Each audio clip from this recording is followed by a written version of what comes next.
in this video, I want to give you 5 tips, not 10, 5, on how you can shop for a mortgage a better way. I do believe in being prudent, but I don't believe in being obsessive, okay? You don't need to call 10, 15, 20, 30 different mortgage companies. Number 1, on your loan estimate. The estimate is broken down in sections. Section A is the main section that differentiates one lender from the next in terms of cost and rates. This is section A, right where my finger is, and this lender charged this buyer, this is an old estimate, by the way, I'm just using this just for an example.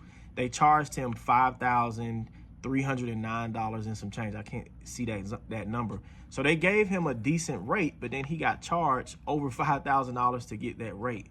Every other item on this estimate is third-party items that the mortgage company doesn't have anything to do with, such as title, a year of homeowner's insurance, funding an escrow account for property taxes and insurance and your mortgage payment, and then an appraisal, which you pay out of pocket. And you can get the loan officer to send you that in an estimate format. You can just ask, hey, look, what's your lender fee or your origination fee or your Section A fee for the rate that you're quoting me? And then you compare apples to apples. You call another lender and say, hey, look, I need your Section A fee for the rates that you're quoting. What does your mortgage company charge for lender fees or origination fees? Number 2, when you buy a house, a lot of lenders are saying they can close your loan in 7 days, 10 days, 14 days, 21 days, and that's fine. But the reality is buying a house is a process. There's a lot of documentation that you're gonna have to send over. There's a lot of docu-signing that you're gonna have to do. There's a lot of questions that you're gonna have to answer. One of the main important questions that I think you should ask your loan officer before you decide to go with them is, who will be my main point of contact? A lot of times people complain about feeling like they're just a number, and they are.